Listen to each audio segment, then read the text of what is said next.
Good afternoon, everybody, and welcome to our video conference, Understanding the Chinese Communist Party, Lessons for the Free World. I'm Rosemary Byfield from the Falun Dafa Association UK, and I'll be your host for today's event. Thank you all for joining us, and we're delighted to welcome our 4 guest speakers. After their speeches, we'll open the session to questions, and you can submit your questions by typing them in the Q&A section on the right. If you'd like to make any speaker larger on your screen, just click on their video frame. Before I introduce you to our first speaker, I'd like to give you a brief introduction. The Falun Dafa Association is a small group of volunteers who help anyone wanting to learn Falun Gong, which is an ancient spiritual practice following the principles of truthfulness, compassion, and tolerance. Most of the few hundred practitioners in the UK were born and grew up in China, so our perspective on the CCP comes from our direct experience. We believe the key to understanding the CCP is to study its behaviour over time.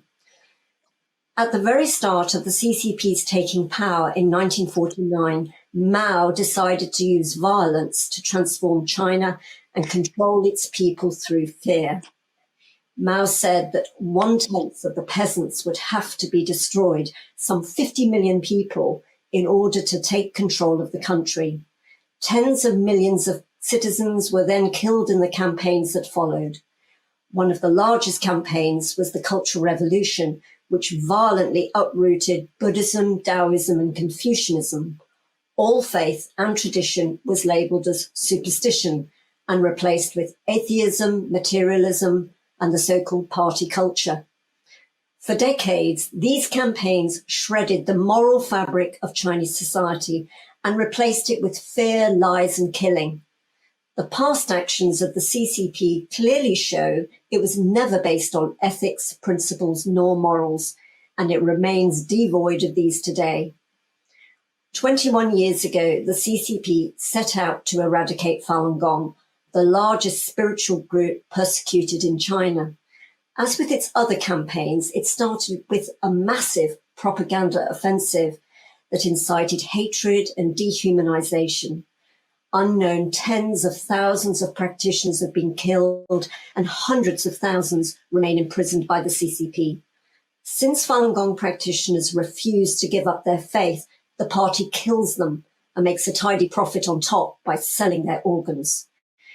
Recently, Sir Geoffrey Nice QC led a China tribunal and concluded that Falun Gong practitioners have probably been the main source of organ supply and that organ harvesting continues today. This issue clearly shows that the CCP has no ethical or moral boundaries. Most British Falun Gong practitioners still have family in China. Often, these family members receive threats from government security agents. The CCP monitors the actions of practitioners outside its borders, then bullies their families still living in China.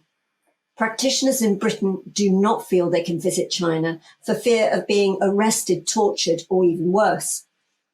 Even in the UK, they don't feel safe. For example, one practitioner was meditating across the street from the Chinese embassy in London at our peaceful vigil aimed at raising awareness of the persecution of Falun Gong.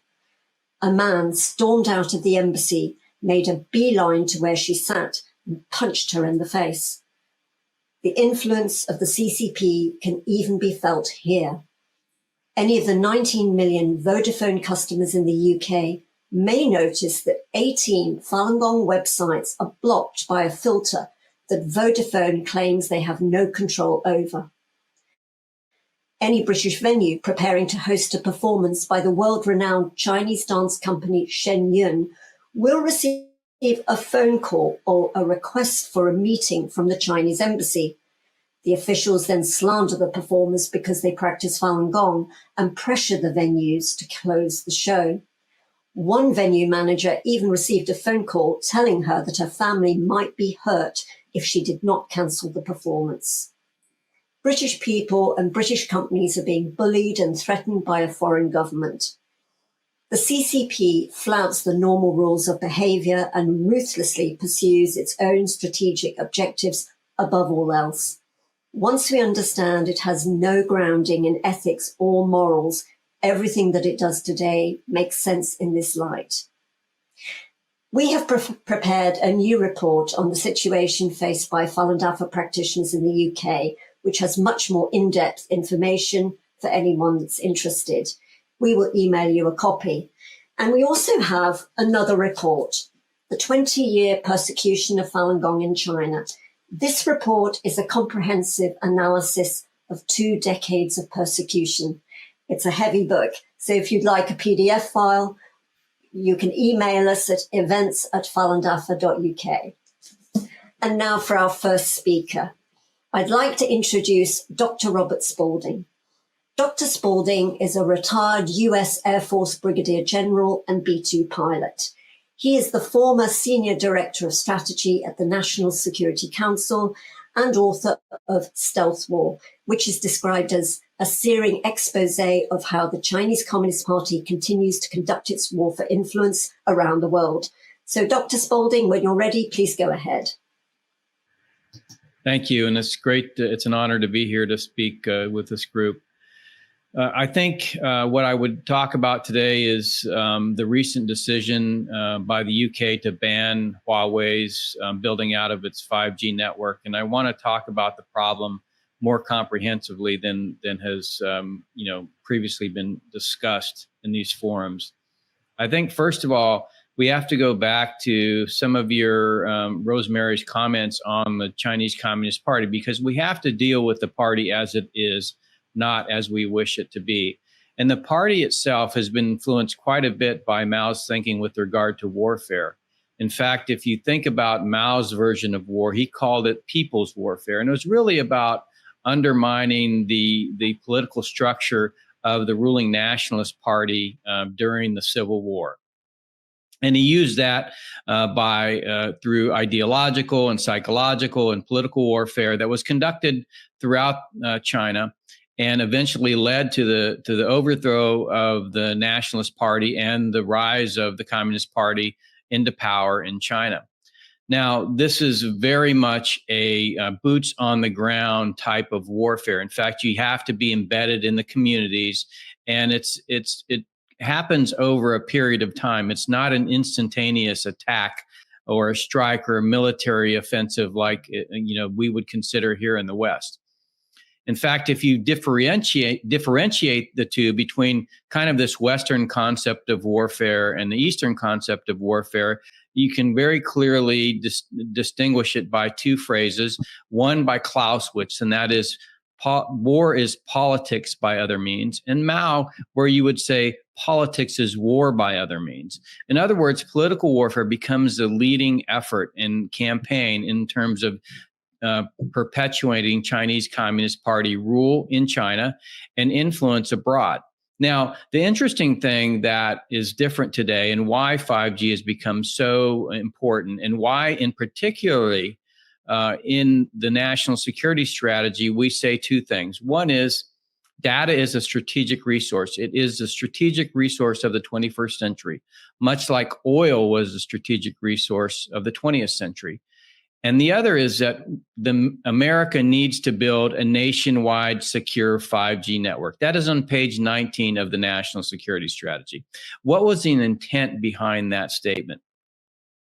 The intent was a realization that over the course of, since the introduction of the iPhone and the Android phone, the iPhone was introduced in 2007, we've had a complete transformation in the global economy, from an industrialized economy to an information economy.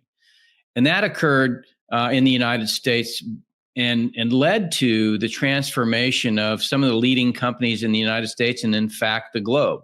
In 2007, AT&T, General Electric, ExxonMobil, Shell, and Microsoft were the top companies in the United States.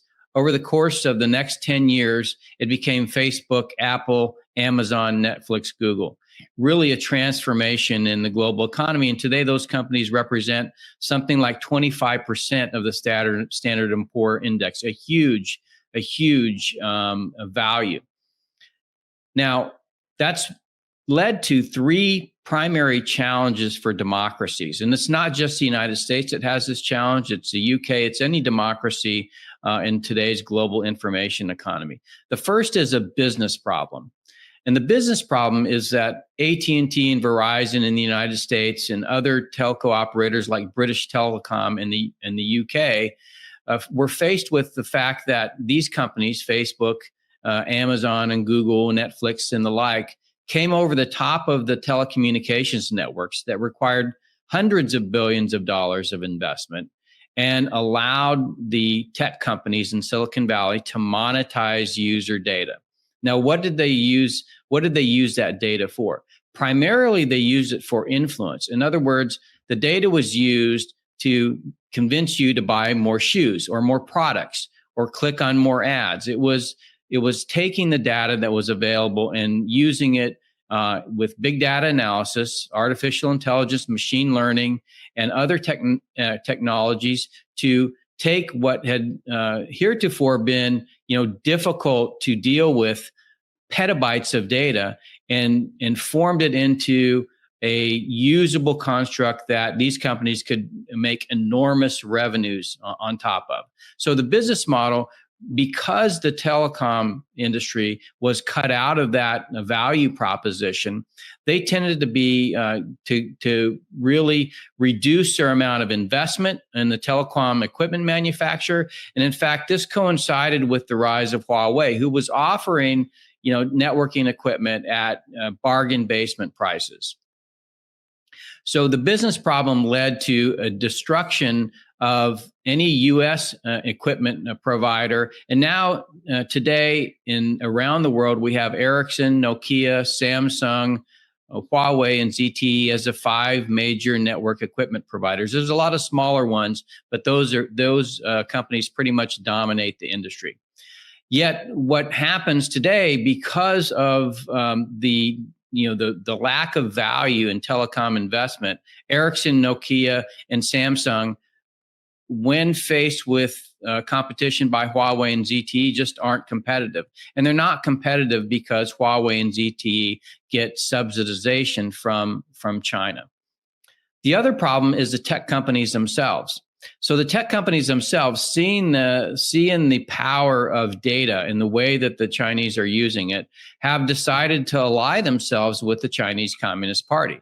That's why you see major companies like Facebook, Amazon, and Google with artificial intelligence research centers in China. So at the same time that the United States was, dominating the global information economy, China and the Chinese Communist Party was looking to dominate it in the next version of it, and that is 5G.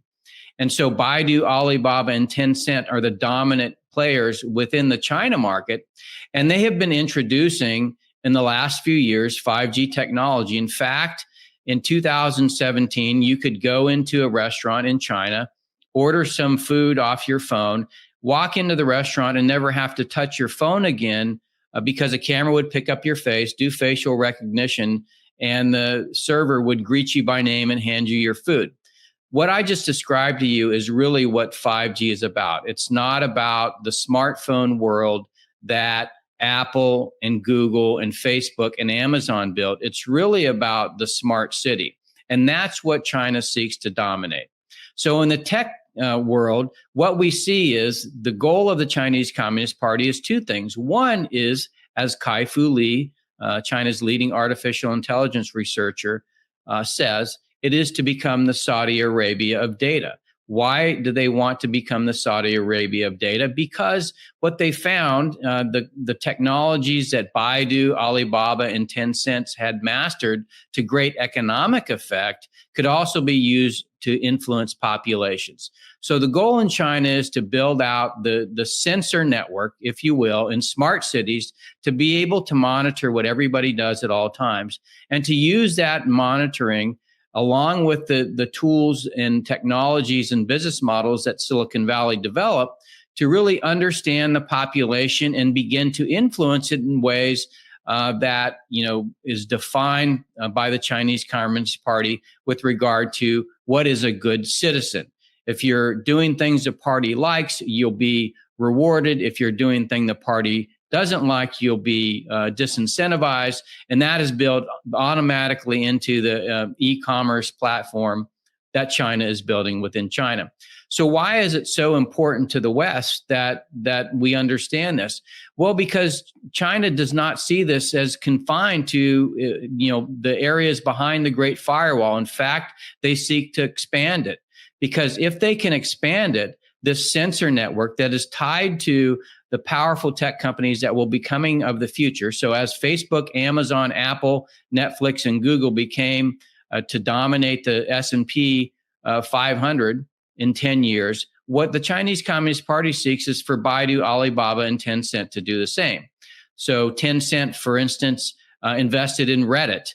ByteDance, which is another Chinese tech company, it owns TikTok. So many of these companies are beginning to move in outside the Great Firewall to establish their market presence in media and e-commerce and social media platforms. And this allows them, with the combination of the ability to collect the information off of 5G, to begin to influence outside their borders.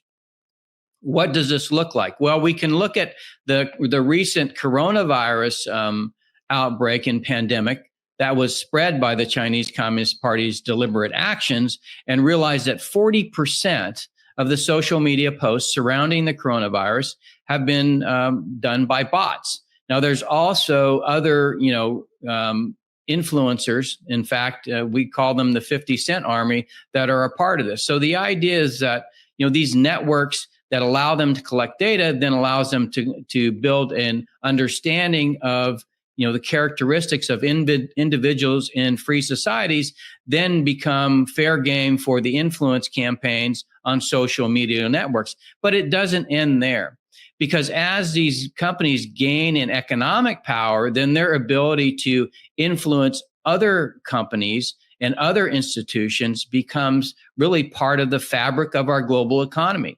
So, for instance, the National Basketball Association, when it was recently, when a general manager from one of the teams in the United States tweeted about the people of Hong Kong, he was threatened to be fired. In fact, all the merchandise was taken off the shelves in all the digital marketplaces in China almost instantaneously. So this ability to influence through economic means, this e-commerce and globalized construct that the West built, is what we're talking about with regard to Chinese influence and their ability to motivate populations of democratic societies to self-censor, to really abandon the principles of their founding societies. Now, the real problem at the heart of this is a technological problem, and that is the data model. The data model has not changed substantially since the invention of the internet with ARPANET. It is an open data model, which means that once you have access to a system, you can take all the data you want. This is what the current 5G technology is built on. It's built on an open data model. And so it is a continuation of the challenge that we have today that's technological. It's also business.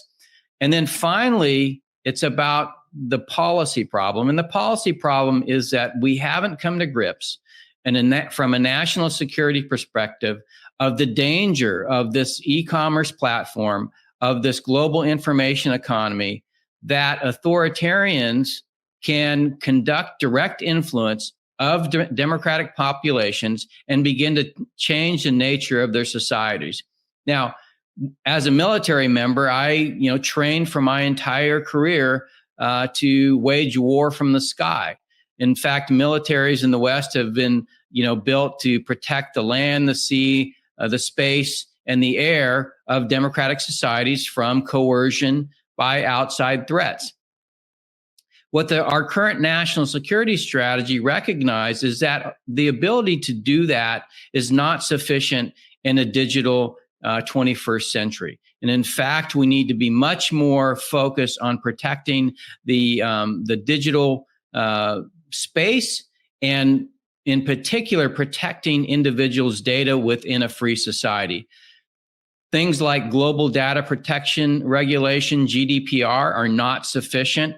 many of these companies will take the fine and continue to do the things that they're doing. And the governments really don't have an ability, because they've essentially abdicated their ability to police the digital space, because it's primarily been built out by private companies. So it really requires that governments in free societies take a much more proactive role in protecting the citizenry in the digital realm. And that's what I think the issue from the perspective of Huawei today, why the decision from the UK was so important, but yet why it is still insufficient, and why we still have challenges in democracies today in protecting and preserving democratic institutions, and here in the United States, preserving our republic, and for the UK, preserving its democracy.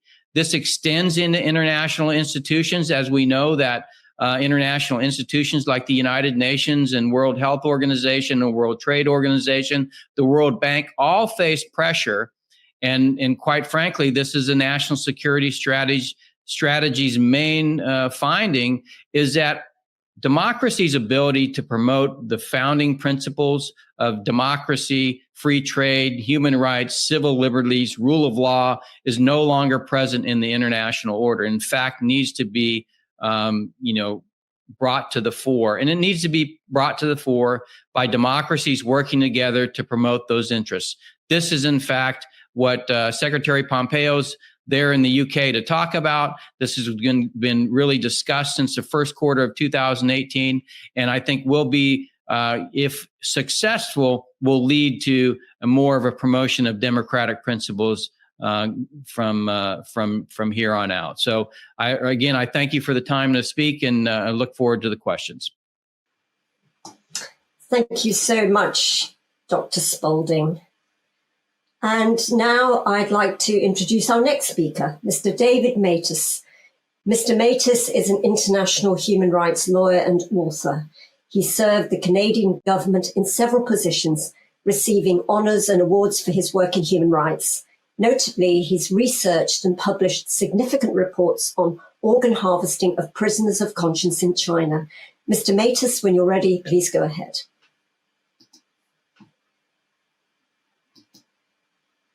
Oh, I think we have lost Mr. Matus.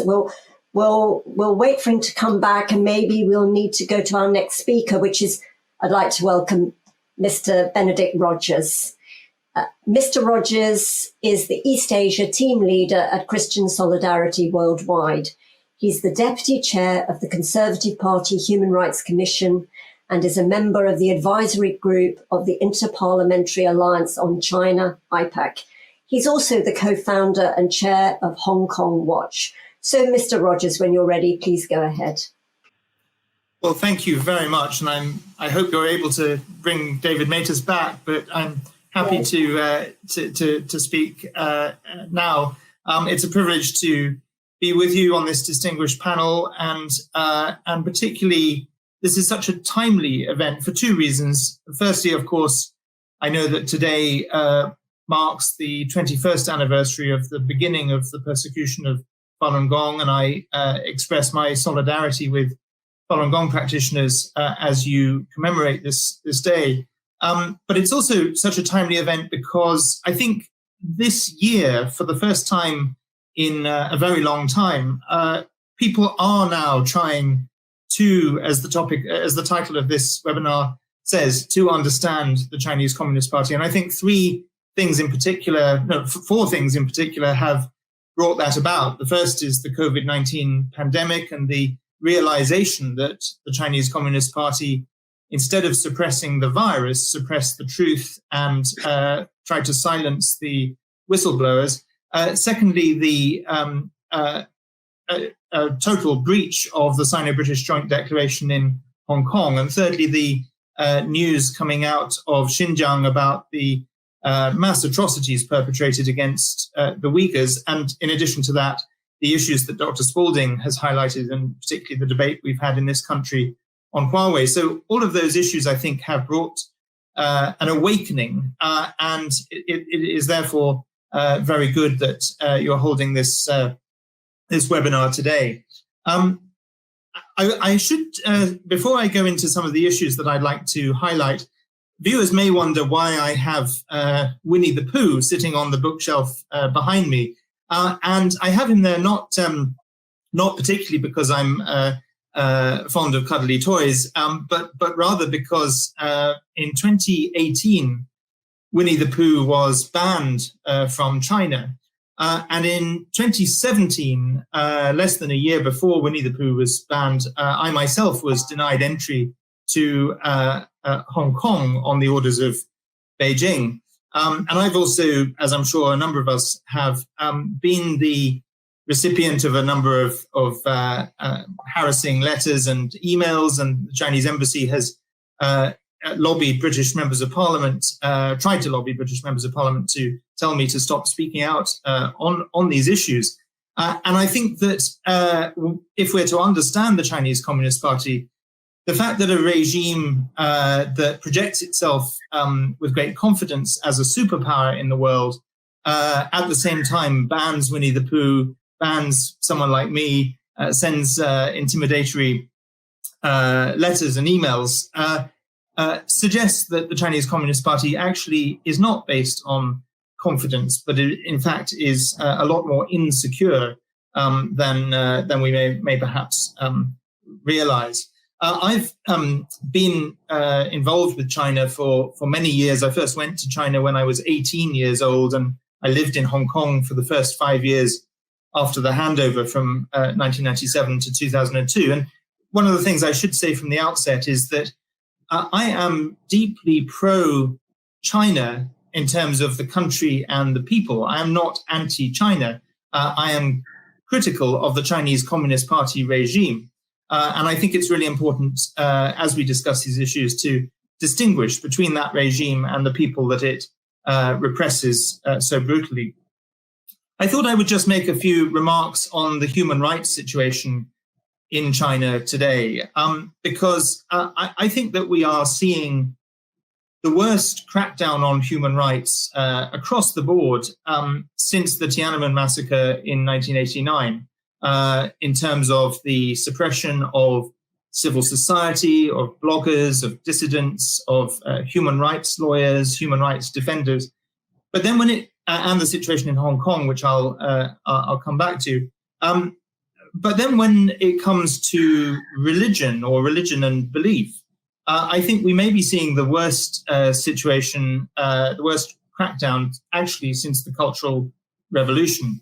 The organization that I work for full-time, CSW, which works for freedom of religion or belief for all, and we've very actively defended the rights of Falun Gong practitioners. We've highlighted the issues of organ harvesting, but also the situation for Tibetans, for Uyghurs, for Christians. We published a report earlier this year called Repressed, Removed and Re-Educated, the Stranglehold on Religious Life in China today. And I just thought I would share two quotes from this report from two different people, but saying essentially the same thing. The first is from Pastor Wang Yi from the Early Rain Church, who just after Christmas was jailed for 9 years on charges of subversion, simply for saying in a sermon that Xi Jinping is not God. And to make that observation is apparently a subversive act. But he said before his imprisonment that the Chinese Communist Party is launching a war against the soul. In Xinjiang, in Tibet, in Shanghai, in Beijing, in Chengdu, the rulers of this country are launching a war, but they have established for themselves an enemy that can never be detained, can never be destroyed, will never capitulate nor be conquered, and that is the soul of man. And then the US Ambassador for International Religious Freedom, Sam Brownback, last year said something very similar. He said it seems that the Chinese government is at war with faith, but it is a war that they will not win. The Chinese Communist Party must hear the cry of its people for religious freedom.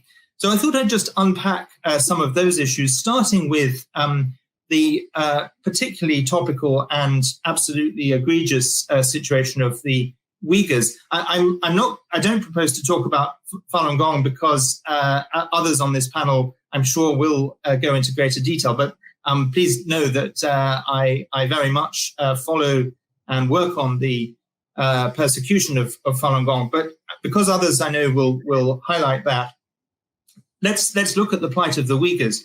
And I think that although there has been no legal body that has determined that it is genocide, nevertheless, if you look at the Genocide Convention, and I say this as a non-lawyer, it seems to me that pretty much every act that makes up genocide is happening against the Uyghurs. And the Washington Post a couple of years ago now said that from the Chinese government's own statements, there are signs of genocidal intent.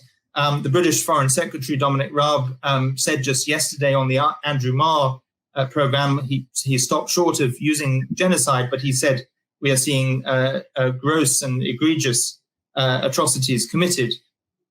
At least 1 million, perhaps as many as 3 million Uyghurs in prison camps. The rollout of what has to be the world's most Orwellian surveillance state in Xinjiang in particular, and of course extending throughout China, the destruction of mosques, Uyghurs who have beards of a certain length being thrown into a prison camp simply because of their beard, women wearing headscarves being accused of extremism, Uyghur Muslims being prohibited from fasting during Ramadan or being forced to drink alcohol or eat pork. And, of course, the recent revelations by Adrian Zenz of a campaign of forced sterilization and birth control.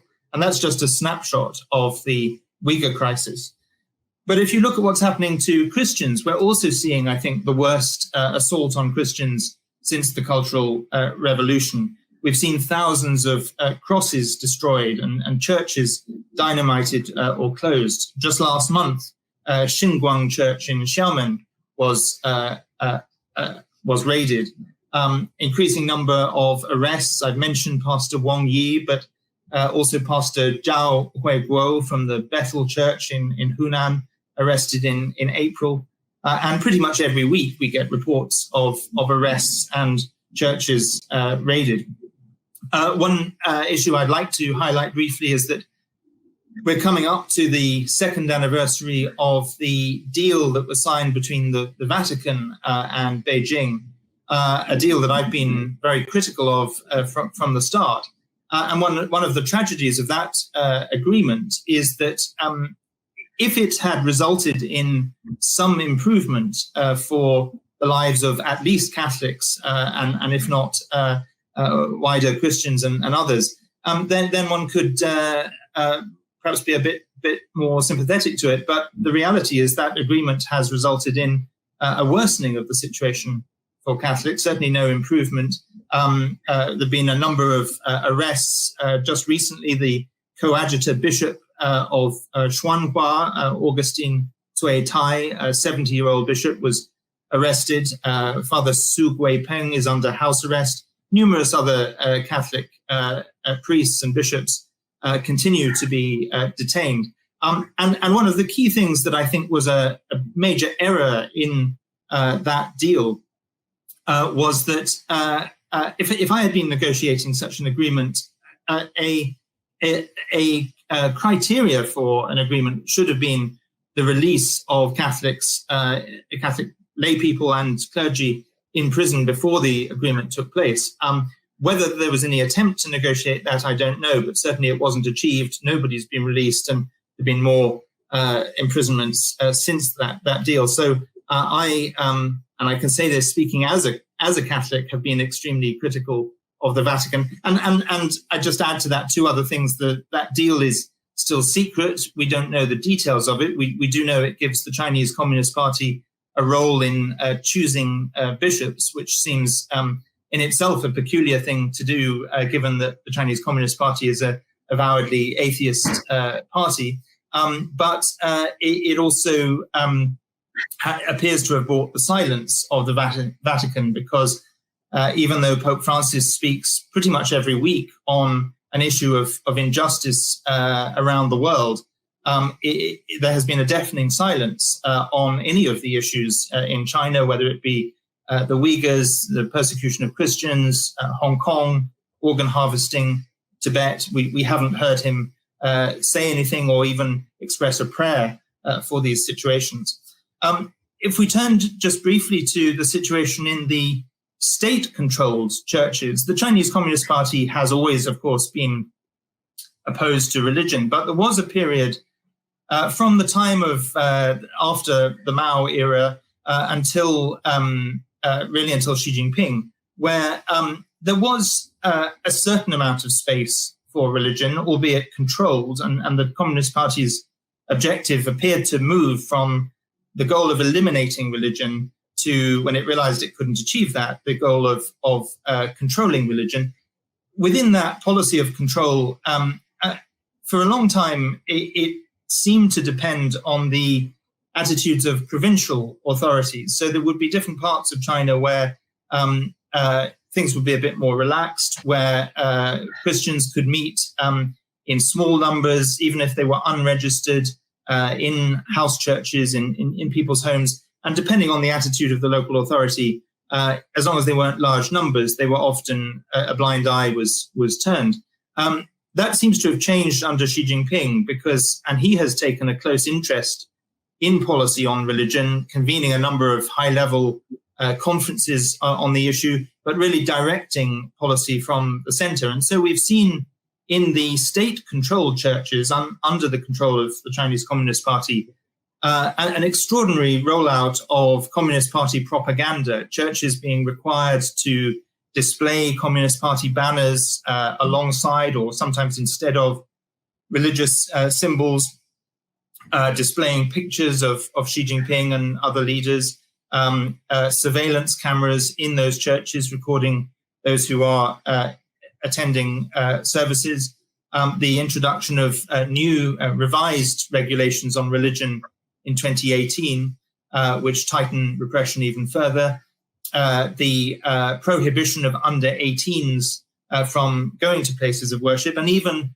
discussion of rewriting or retranslating the Bible, and I think it applies to the Quran as well, to bring religious texts into line with Chinese Communist Party thought and propaganda. The president of the Chinese Catholic Patriotic Association, which is the Chinese Communist Party's controlled body, Bishop John Fang Xingyao, said these words: "Love for the homeland must be greater than love for the church." And when he says homeland, I think he really means the party. And law of the country, meaning the party, is above canon law. Let me just, before I close, touch on two other aspects of this all-out assault on human rights and on religion in particular. We marked this year the 5th anniversary, just last month, of the 709 crackdown on human rights lawyers and human rights defenders, where in July 2015, 300 human rights lawyers and their associates, and in some cases their families and other human rights defenders working with them, were rounded up and arrested. And many of those human rights defenders were jailed or disbarred or disappeared. They used to have a certain amount of space, of course, with red lines, of course, limited. Of course, the Chinese Communist Party has always been repressive, but nevertheless, until the 709 crackdown, there was a certain space where human rights lawyers could defend Christians, and if they were really brave, Falun Gong practitioners and others, and function as lawyers to a limited degree, and that space has just disappeared. And then I close by turning to the situation in Hong Kong, because we have seen the flagrant breach of the Sino-British Joint Declaration, the tearing up of one country, two systems, and the expansion of the Chinese Communist Party's apparatus of repression into what until recently was still a relatively free and open society, although its freedoms have been steadily eroded over the last 5 or 6 years. But we now see Hong Kong under the new national security law at risk of losing all its basic freedoms that were promised to Hong Kong at the handover 23 years ago. Freedom of expression, association, assembly, media freedom, academic freedom will all be affected. And I think religious freedom will certainly be affected as well. I would imagine Falun Gong practitioners in Hong Kong, who until recently, it was the one part of China where Falun Gong practitioners could function relatively freely, although I know there have been issues. But they must now be in danger now. I think that we will see monitoring of sermons in churches and other religious groups that only last year were taking part in candlelit vigils in support of the protest movement, presumably could find themselves on the wrong side of the law if they do that, or if they give sanctuary to protesters. So every aspect of freedom in Hong Kong is now in very grave danger. And I think hopefully we'll have a chance to look at those issues when we come to a time of questions. I just end with one anecdote, which I think illustrates what we need to understand about the Chinese Communist Party. Actually, before I share this anecdote, I should say one thing that we surely now must understand by the Chinese Communist Party's breach of the Sino-British Joint Declaration is that it cannot be trusted, and that must apply to all its obligations under other international treaties. If it rips up one treaty, how can we trust its word on any other? But my anecdote, which I close with, is that last year I attended a Catholic gathering in the Catholic pilgrimage site of Fatima in Portugal. And with us at that gathering were two of Hong Kong's most prominent figures on the pro-democracy side, who happened to both be Catholics, the father of the democracy movement, Martin Lee, and the Cardinal Joseph Zen. And this gathering was a private gathering. It was invitation only. It was closed door. There were no media there. But somehow the Chinese authorities found out about it and found out that these two figures were joining this event. And they did everything they could to put pressure on the organizers of the event to disinvite Martin Lee and Cardinal Zen. When they were not successful with that, the Chinese embassy in Lisbon sent a delegation of, I think, at least a dozen Chinese diplomats to Fatima. They hired the entire first floor of the hotel directly opposite the venue of this closed-door gathering, and they made numerous attempts to infiltrate our venue. And those attempts, thankfully, were thwarted by the organizers' security and Portuguese police.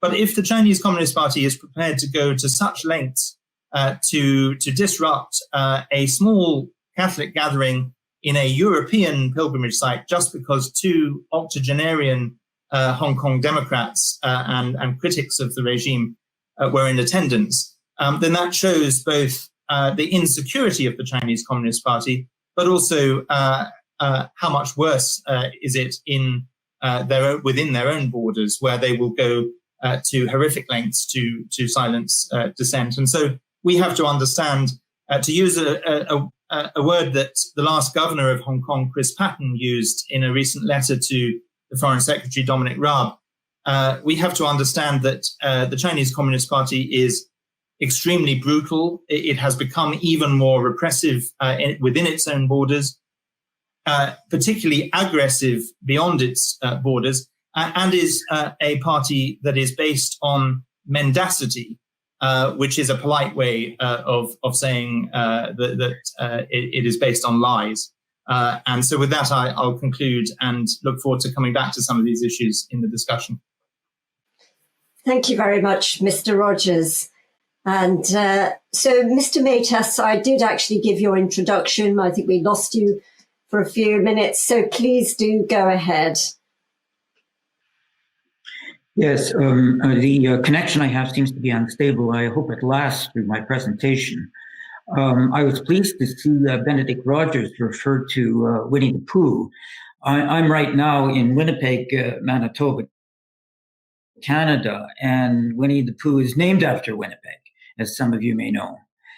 What I propose to do today is to address 13 of the lessons I have learned as a result of work I've done since May 2006 on the mass killing of practitioners of Falun Gong in China for their organs for transplantation. Number one, that the state is a facade behind which the party rules. The relationship between the Chinese Communist Party and the Chinese state is unlike anything we see in democratic countries. State functionaries are puppets. It is the party which pulls the strings. Up and down the government political and legal structure, for every state officer, there's an instructing party official. Only at the top do the two systems converge. The Secretary General of the party is also the president of the state. Everywhere else in the system, party officials who are instructing and state officials who are being instructed are different. Number two, the law does not apply to the party.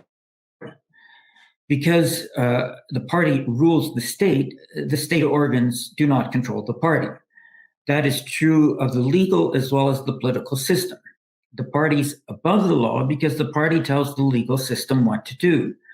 The party instructs the court registries, the police, the prisons, the prosecutors, the investigators, the defense counsel, and even the judges. Number three, and we've heard this from others, party dishonesty is blatant. The Chinese Communist Party is not just dishonest, it is indifferent to appearing honest. There's no attempt to conform in even the most rudimentary ways to reality. Party propaganda gravitates towards the outrageous. Number four, party cover-up is systematic. Pretty much every time someone identifies a piece of evidence from official sources in support of a conclusion critical of the party, the evidence disappears from the official websites, and the officials deny they ever said what their own websites, which are available in internet archives outside of China, say they said. Number five, the party distorts vocabulary. The party takes words in standard usage and gives them their own meanings. For instance, to the party, voluntary organ sources include prisoners. Donation of organs means paying family members of organ sources for consent. Rule of law means rule by the Communist Party.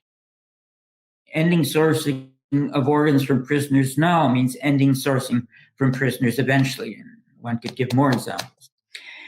Number six, the party propagandizes abroad.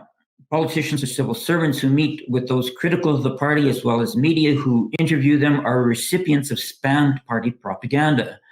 The party actively engages abroad in disinformation campaigns, which include the deliberate spreading of false or misleading facts to sow confusion or doubt. Number seven, the party harasses abroad. The Chinese government and Communist Party engage in spying on its perceived opponents abroad. Perceived critics abroad may receive incessant phone calls with taped messages or have their email accounts hacked and contaminated with viruses. Websites critical of the party are subject to cyber attacks. Number eight, the party uses its power abroad for persecutory purposes.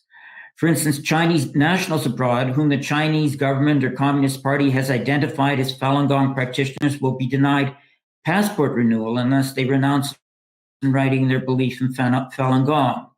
Known Falun Gong practitioners or those known to be sympathetic to Falun Gong are not allowed to enter or leave China. The government in China insists that people with whom it does business are not Falun Gong practitioners. Number nine, the party attempts censorship abroad. The Chinese government and Communist Party uses embassy staff to attempt to shut down speech critical of the human rights violations of the government and party. This is true for public fora and media. Chinese consulates and embassies are often called hosts of events, and we heard Benedict Rogers give an example, which provide a platform for critics to China to cancel those events. where events go ahead despite the Chinese government, Communist Party efforts to stop them. The government of China or the Communist Party tries to discourage people from attending them, in part by having embassies and consulates send out letters to local notables and dignitaries, slandering the events and urging non-attendance. Number 10, the party uses fronts abroad. The Chinese government and Communist Party establishes and funds innocuous-seeming front organizations abroad to carry its messages. Examples are Chinese student organizations, Chinese senior associations, and University Confucius Institutes. Number 11, the party bullies abroad. The government of China and Communist Party sends out letters from its embassies and consulates that any sympathy to the plight of the victims in China would, quote, impact adversely on bilateral relations or would have, quote, a very negative effect on our future beneficial exchanges and cooperation. Businesses which advertise in newspaper, the Epoch Times, and businesses where the newspaper can be picked up by customers receive threatening calls, warning of a loss of business if they persist. Number 12, the Chinese government responds to criticism in one of two ways, rudeness or charm. The difference between these responses is style, not substance. In neither case is there any real change. Number 13, the party refuses to account for the past. The party changes, but never reforms. It just moves on to new abuses and new ways of describing old abuses. There is no willingness to disclose and be held to account for the past. So in conclusion, looking at the Communist Party from the perspective of the killing of Falun Gong for their organs, which I've been doing for many years now, means seeing the party through a magnifying glass. Everything becomes clearer. The picture's not pretty, but someone who wants to understand the party must stare the party in the face and see it for what it is. Thank you. Thank you very much, Mr. Matas. And now, for our last speaker, I'd like to introduce Mr. Elmo Yuen. Mr. Yuen is a successful businessman and entrepreneur in Hong Kong. He is a political commentator and advocates for Hong Kong's freedom and democracy. Mr. Yuen, when you're ready. Thank you. Can you hear me well? Yes, we can. Good. The name of your conference today is the Understanding of Chinese Communist Party. I'm not going to bother you with what crimes they've committed because there are so many. It takes years to get into those details. I want you to understand what is the Chinese Communist Party. The simplest way to understand it is instead of Chinese Communist Party, it's Chinese Cosa Nostra Party. That is the right interpretation. There is no communism. Communism, they use the structure of Stalinism, all right? So in the great land of China, there is this Cosa Nostra system, a gangland with 50 different very rich families. Crime families. You saw them in the crime movies. In case people don't understand what Cosa Nostra is, it's mafia, simple word for mafia. I like to use the C just to match with the CCP, the second C. But anyway, what the China you see today is not a nation. It's a huge land of mafia, dominated by 50 different families. And every family, some in territories, some in different industries. And they have 90 million gangsters doing the criminal work for them. They are criminals. And below them, there are 1.4 billion slaves that they can suck the blood from. Right? And these slaves, of course, they are human beings, and they give birth to new ones and they die. They are not considered as people. They are not treated as people. Now, the name, People's Republic of China. There is no people. People have no vote. They don't get to see the budget. They have nothing. The people are simply machine, robots, right? And they keep on supporting this whole system. That's what they are. It's like, in the old days, the New York people on the street, they keep on paying protection fee. All right, to the gangster, and the gangster give it to the family. That is the system. Please understand. Now, it's not a nation. People's Republic of China. No people, no republic. They don't vote. All right. They have no voting rights. China, it's not China. That system is from Russia, USSR. It has nothing to do with Chinese culture. Now, everybody in the world still treat the China as a nation. It's not a nation, all right? It's not a nation. The nation is a facade. The government is a facade. Every government official, even including the prime minister, has a party member behind him, which is Xi Jinping, pulling the string. Every restaurant manager has a party secretary behind him pulling the string. Every general in the Chinese military has a party secretary behind him, including the ambassador to UK, Mr. Liu Xiaoming. He doesn't have to say. In the embassy, there's somebody hidden behind him and telling him what to say. They lie because they are told to lie. The 1.4 billion people will lie because they have to lie. The 90 million gangster, the criminal party members have to lie because the family told them to lie. Contract means nothing, all right? Family is like, the crime commission. They select a leader, and this leader happened to be Xi Jinping, right? Like The Godfather. You've seen the movie. They commission. So then you understand it's not a nation, all right? There is no constitution. Constitution, they can rewrite anytime. There's no law. The law is only to control the people. As nobody, the party member and above do not have to obey the law. That's only to control the people, all right? For the benefit of control. And then, and there is no government. Please understand, the whole world is treating them like a real nation. And that is the joke. That is the biggest joke.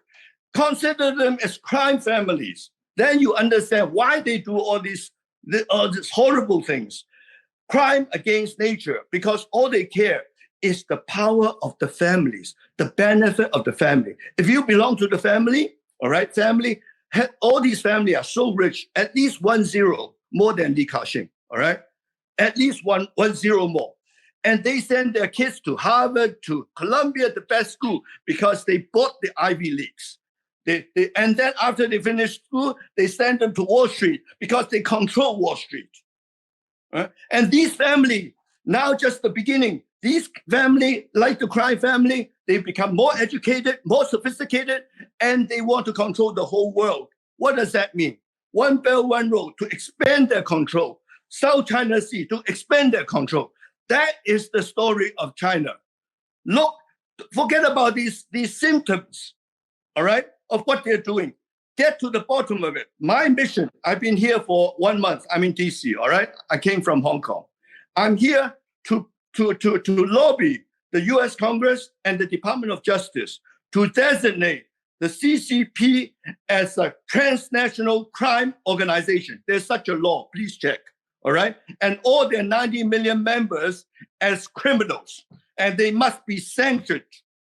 Not only not allowed to come to the United States, all the country, G9, G10, all the country that believe in freedom should never allow them to enter their country. They should be insulated, and that cancer should be removed forever from the world.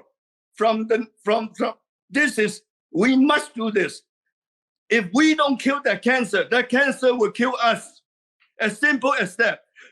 I mean, we are so civilized. We said with this pandemic, this virus, we keep saying, show me the evidence. What evidence? They are so good in destroying evidence. They don't allow people to inspect the crime, the site of the crime, the scene of the crime. In any crime, in any murder, that is already, they can be arrested and already be some degree of murder. They are getting away murder. UK alone more than 40 million, US more than 140,000. UK alone, over 40,000 people died. And we are still sleeping. Our generation is a generation of cowards. We are not ready to face up to the mafia, to the Cosa Nostra. That is our problem, all right? And we are so civilized. Oh, anti-war, war is so good. I'm speaking like a warmonger. But when you're faced with such a situation, these people are committing, all right, every 5 years, one crime of such proportion is crime against humanity. This is the proportion. You cannot be, no crime, every crime, millions of people died. In China alone, this particular virus have killed 4 times more people than the United States. You don't have to go to find out. You will never find the evidence, all right? But the population is 4 times of the United States, so the infected and the dead are 4 times, as simple as that. So then you know how serious it is. We pretend they are so good in hiding the evidence, and we pretend we don't know the evidence. That's why we sit there and we do nothing. It's time for our generation of cowards to stand up and do something. That's my conversation. Thank you.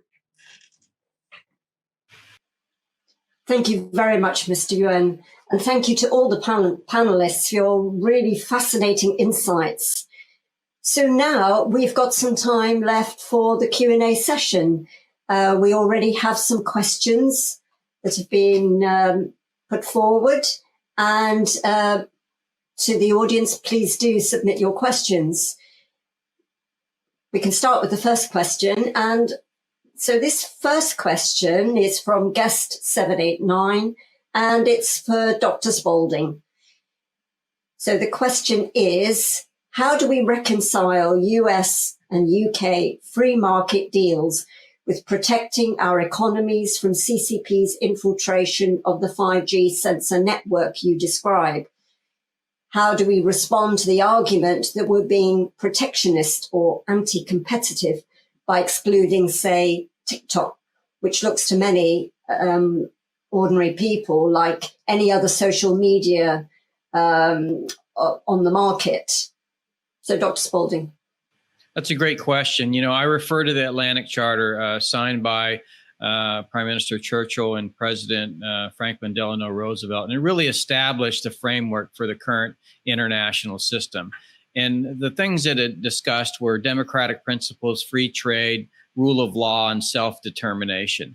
These are things that the Chinese Communist Party repudiates. So the national security strategy is really focused on isolating the Chinese Communist Party from the global e-commerce economy that I mentioned, and tightening the relationships amongst democracies, economically, financially, in trade and information, and really beginning to ensure that the innovation, technology, talent, and capital that flows from democracies is reinvested in those democracies. So while the US and UK can enjoy the benefits of free trade because they have systems that are based on the founding principles I mentioned, then we can be assured that, you know, the kind of, you know, predatory economic behavior that we see with the Chinese Communist Party and China is not involved. So you have to isolate yourself from the Chinese Communist Party.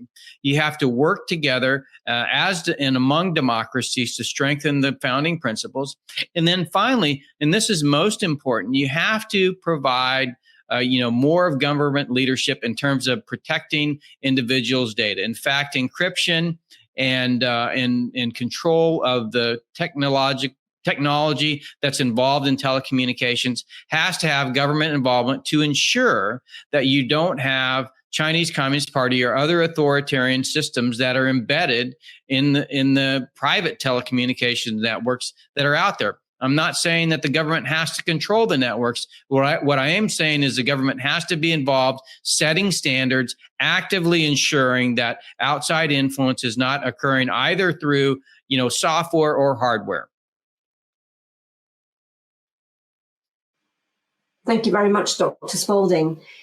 So our next question is from a guest, and this is to the whole panel. Dominic Raab just announced that the UK government will suspend its extradition treaty with Hong Kong immediately and indefinitely, but there is fear that Beijing will retaliate. Is this fear warranted, and what might they do? So who would like to start? Who would like to answer first? Benedict, yeah. Please, Mr. Rogers. Oh, yeah.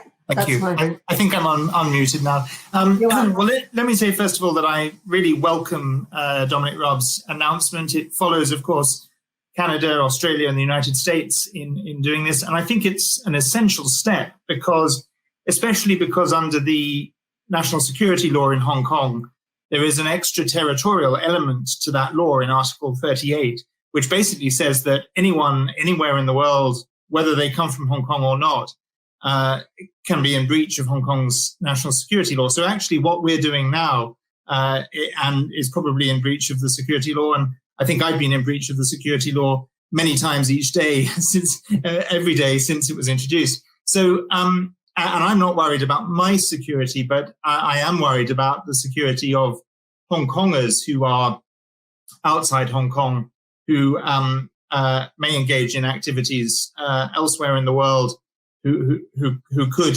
if there are extradition agreements in place, requests for their extradition could be made. And even if those requests are not met, it ties up our systems with dealing with those requests. So I think it's absolutely right to suspend the agreement. But the question was, will there be retaliation? Sure. I mean, I think we should brace ourselves for retaliation on this and on the Huawei decision and on the BNO decision that was made a few weeks ago. Clearly, the UK's relationship with China, with the party state in China, is going through a long overdue, very welcome, but I'm sure somewhat bumpy readjustment and realignment. And I think it's right that we stand up for our values and for our national security. I also think too often we overestimate the value of Chinese investment. And I think as part of our realignment, we should be reducing our strategic dependency on China in the sectors where that exists. We should be diversifying our supply chains and accepting embracing this new change. But will there be short-term consequences and retaliation? I'm sure there will be. I don't know what exactly they will be, but we should be prepared for them. Thank you, Mr. Rogers. So our next question, would you like to? Yeah, Mr. Mater. No, I wonder if I could add something to that, because Canada itself has already been the victim of retaliation for something else they did. They acceded to an American extradition request for Meng Wanzhou, who's the chief financial officer for Huawei, and she's in Canada pending trial. And after that, the Chinese kidnapped a couple Canadians that were in China, Michael Spavor, Michael Kovrig, who were senior in the work that they were doing, and basically just picked up because they were sufficiently senior that the government of China considered it a retaliation, and also cut off exports of canola from Canada to China. And, just following up on what Robert Spaulding says, I mean, one of the disadvantages we have with free trade from China is it becomes a kind of leverage that they can use for retaliation, but cutting off the trade that's developed in case the country from which their customers come are not agreeing with them, with what they're doing. And following up on what Mr. Yun says, we have to keep in mind we are dealing with a criminal enterprise, and that this enterprise will resort to revenge, retaliation, hostage taking, anything that's within their power to respond to what they don't like seeing abroad, even if what is happening abroad is in conformity with legal standards and principles. That's what I wanted to add. Thank you very much, Mr. Matus. Yeah, Mr. Yuan, please go ahead. Mr. Yuan. Just to cancel the extradition law is a slap on the wrist. You need to decouple with the whole country. Recall your ambassador to China and send their embassy back. Send their whole envoy back. You need to. This is the most severe virus. I'm talking about the CCP itself. It's the most severe virus. You need to stay away from them and keep a distance to be safe. What USA is banning all the CCP members to come, is trying, and not yet decided, to ban them to come to the United States is something like that, right? And every country should do the same. Until we fix the CCP problem, we should not let them come to any of our countries. We are defenseless. Let me tell you, whether the virus, there is no question they manufactured the virus. All right, it's been spliced, and one little tube can destroy a whole city if they come in. We have to cut the travel altogether with the whole country of China, and if they can make 1 gram of virus, they can make a kilogram of virus. If they can make one kind of virus, they can make 100 kind of virus. This is the cheapest. There are 40 P4 and P3 labs in China, well funded, and they are giving them more funding because that is the most effective weapon in the world, cheapest to transport. And we are still sleeping. We let them travel here. It's a crime. It's a crime. It's a crime of not protecting our citizens. Finish. Thank you, Mr. Yuan. And that actually leads on to the next question, which is from guest 125. And this is again to the panel.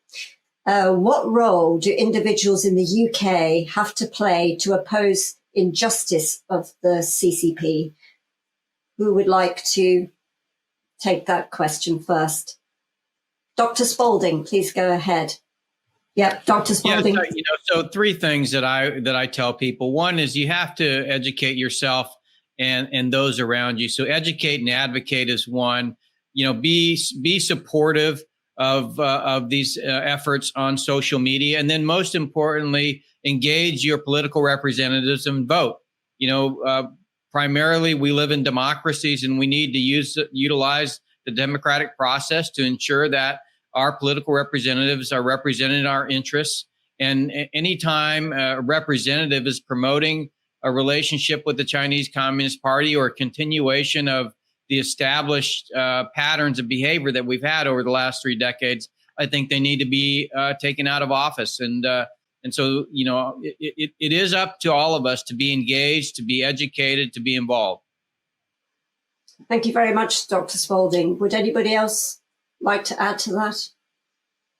Okay, so our next question is from Cameron Rose, and this is to Dr. Spalding. You assert that coronavirus was spread throughout the world by the deliberate action of the CCP. Do you mean that by that deliberate production of the virus for malicious purposes, or the way it handled the virus when it broke out? Dr. Spalding. Yeah, I distinguish between the two. We don't know for sure where the virus came from because we haven't been able to get investigators there on the ground. And I doubt the Chinese Communist Party will allow that ever to take place. I think what we can look at is the actions of the leadership of Beijing. Xi Jinping himself said he was in charge of Wuhan on the 7th of January.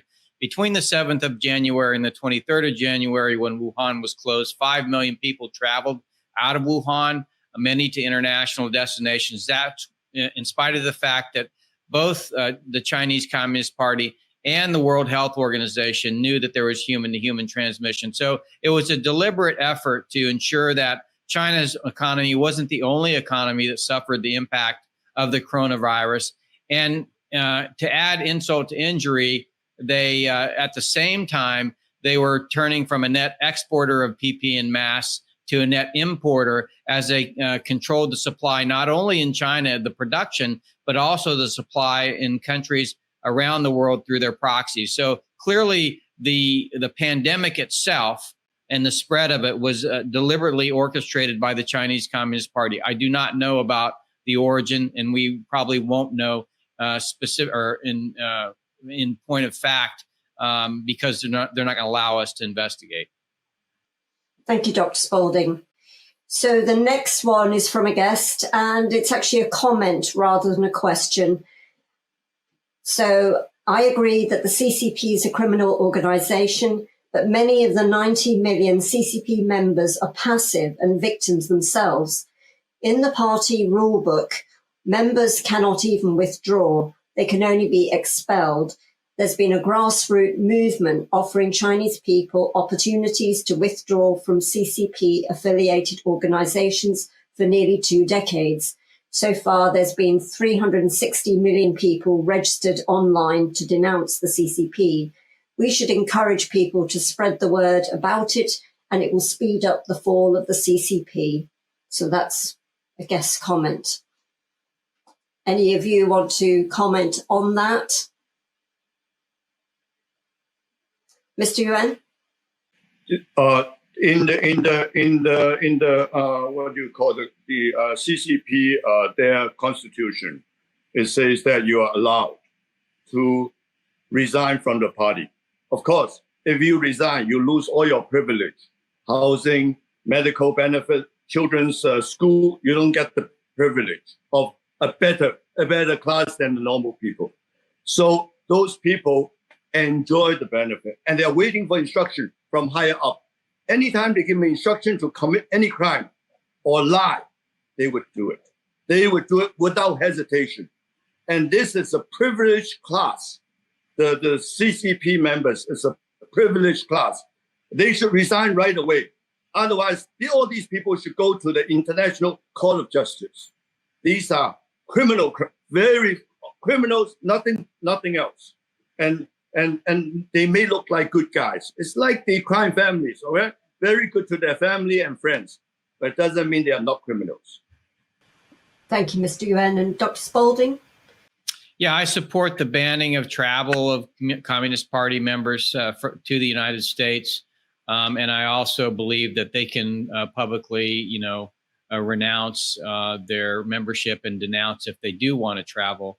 I think it's clear that, you can't just say, I don't have any other choice but to join the Communist Party and expect that will be sufficient to absolve yourself from association of all the crimes against humanity that's conducted on behalf of the Chinese Communist Party. Thank you, Dr. Spalding. And so our next question from a guest, and it's for the panel. Some who are worrying about Brexit argue that now is not the time to upset China when there could be no trade deal with EU and the deal with US is not signed either. What are your views on this worry? And who would like to take this question first? Mr. Rogers, please go ahead. Thank you. I think it's. I've long believed that there are two myths about trade with China. The first is the myth that that essentially says that it's much bigger than it really is. China accounts for even though it may be our third largest trading partner, it's way behind the United States and the European Union.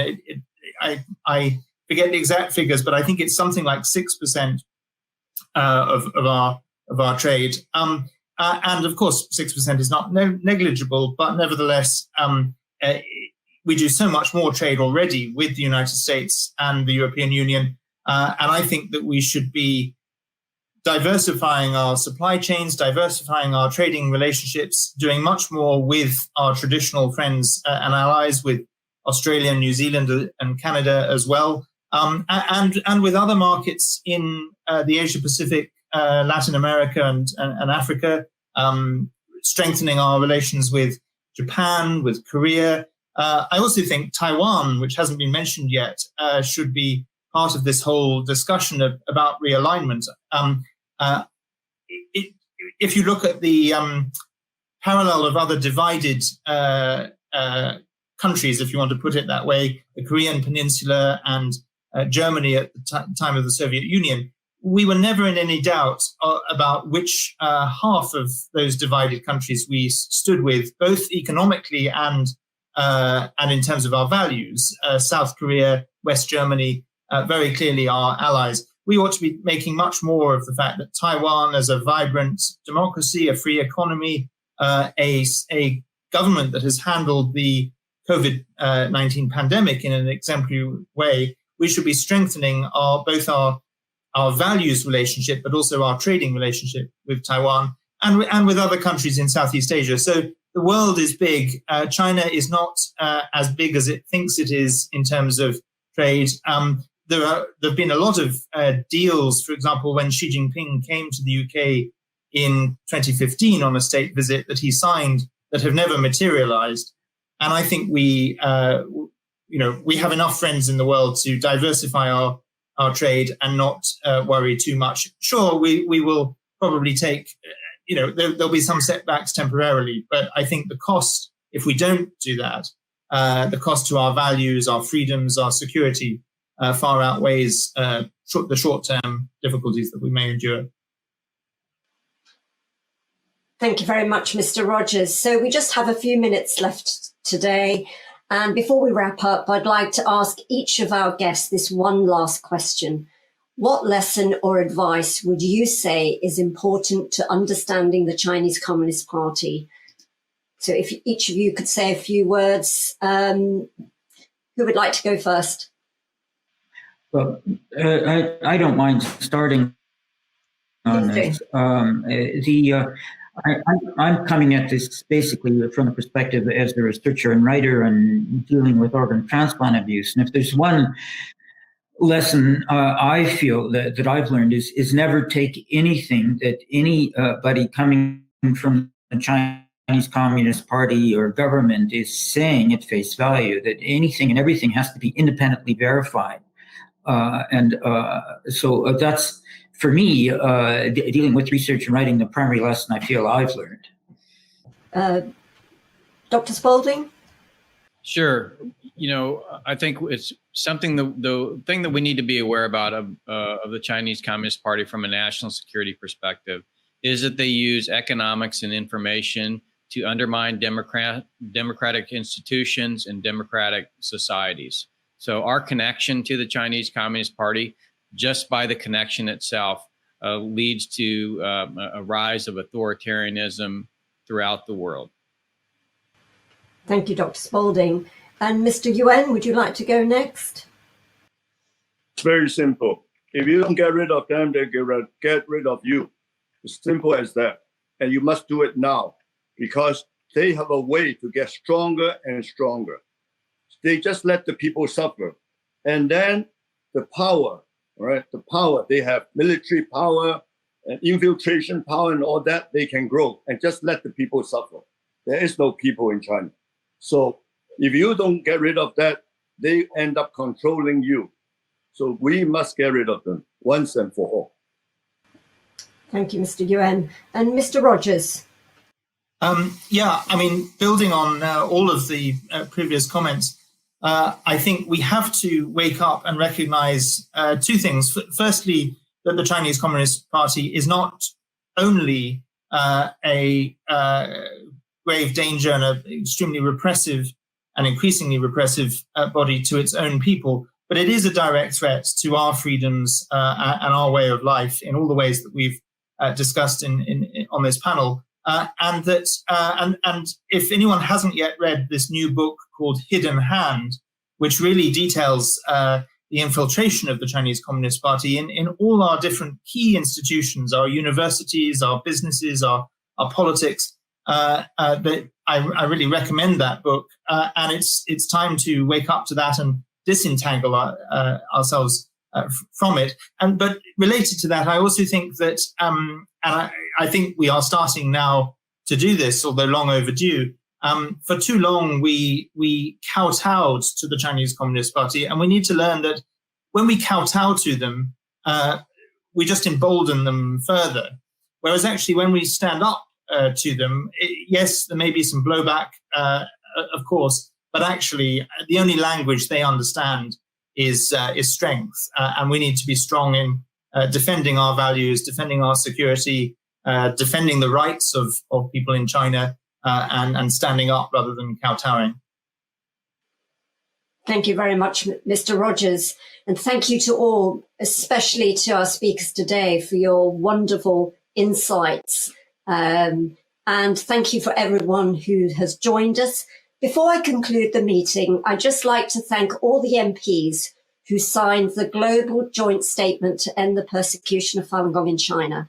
To date, more than 600 parliamentarians from 30 countries have joined the declaration. Thank you so much for your support. If you haven't signed it and you would like to sign it, please get in touch with us at events@falundafa.uk.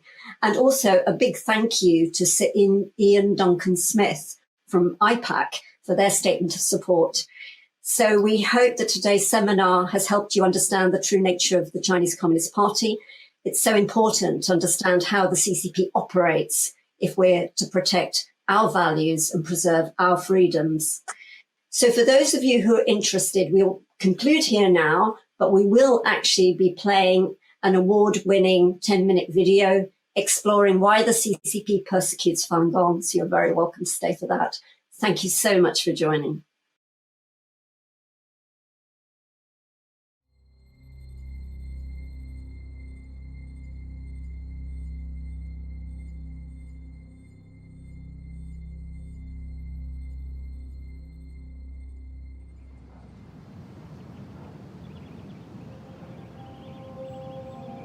In the late 90s, Chinese government surveys said up to 70 million people were practicing Falun Gong daily. Health bills were decreasing, crime rates were falling, and morality was rising. So why were these people targeted for elimination and organ harvesting?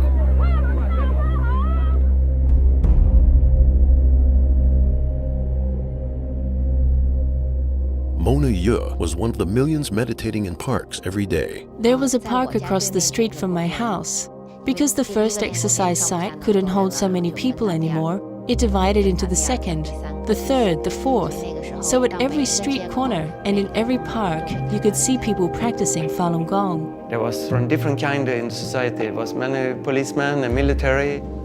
It was just fundamental part of society at that time, and everybody knew somebody who practiced. Falun Gong is a traditional practice of self-cultivation, a practice of slow-moving exercises, meditation, and studying of the principles of truthfulness, compassion, and tolerance, and trying to adopt those into your life. While morning exercises had always been popular in China, Falun Gong brought more than just health benefits. For thousands of years, the Chinese people have believed in Buddhas and Taos and becoming an immortal.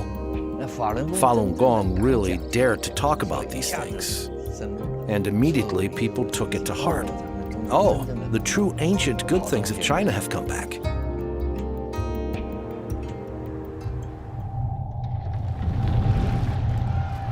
However, after 50 years of political campaigns to destroy traditional beliefs, any revival of spirituality was seen as a threat to communist rule. Since I was 11, I experienced all of the Chinese Communist Party's campaigns. Group after group of good people were targeted. There was no faith, no truth. Falun Gong stood in stark contrast with communist ideology. So it would be very hard for it to be tolerated by the CCP.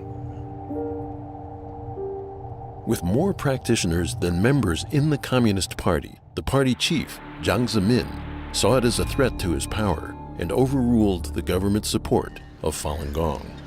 Jiang Zemin issued an order, set up special office called 610 Office, in charge of nationwide campaign of persecution. Known as China's Gestapo, the 610 agency was above the law and could use any and all means necessary to achieve its sole mission, to eliminate Falun Gong.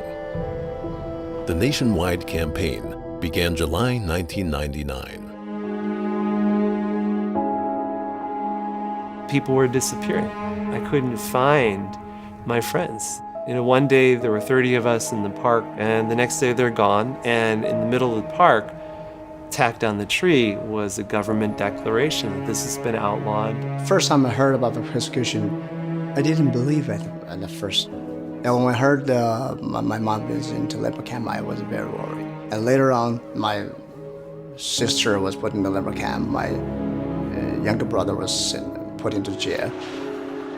Basically, my family just torn apart. When this family torn apart, actually, I feel inside torn apart. Like many practitioners, Pan Qi went to Beijing to appeal. She was arrested and imprisoned in the infamous Masanja labor camp. I often hear the sounds of electric batons, and frequently in the middle of the night. I hear heart-wrenching screams from practitioners. The goal was to make practitioners sign a statement to guarantee they would stop practicing, that they would renounce their faith. She took the electric baton. When she was beating me, it felt like it was directly piercing through my heart. It was like my entire body started convulsing, like it was going to fall apart. I personally have a friend whose mother was submerged in a cage. They put her in a little cage, they put him into sewer water in complete darkness for days. These are the different methods they're using on Falun Gong practitioners around the country, trying to transform them.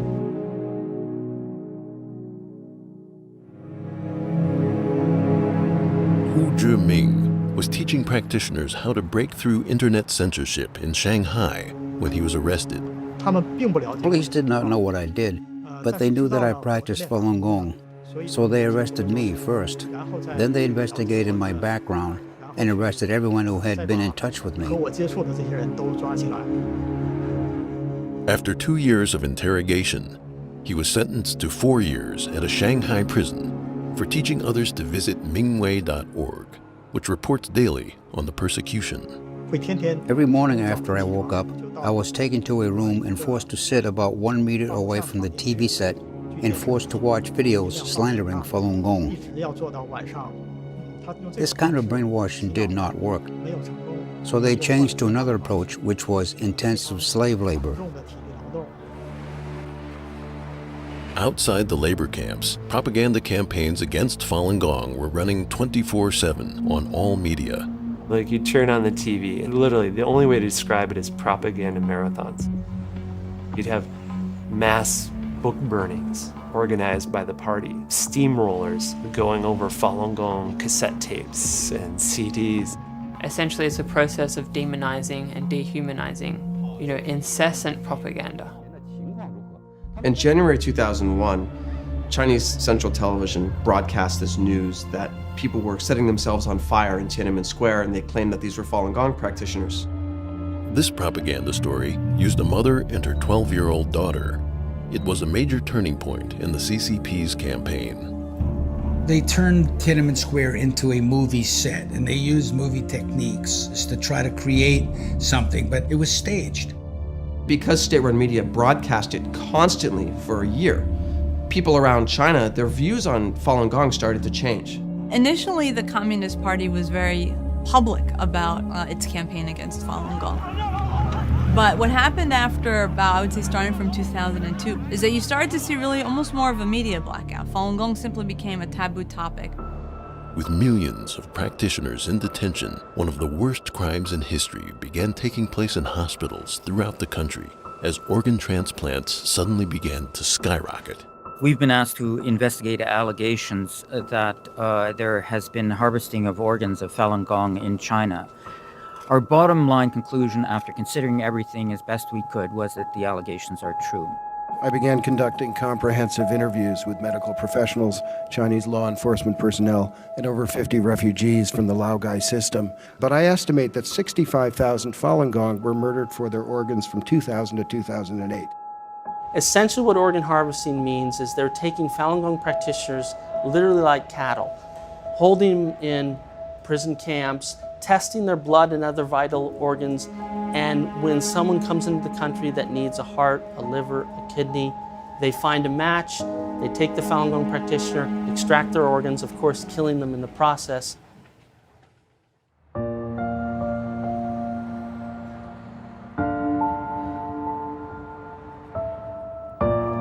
It is literally life and death for many of the upper echelon of the party members that run China to not let the Falun Gong story be told.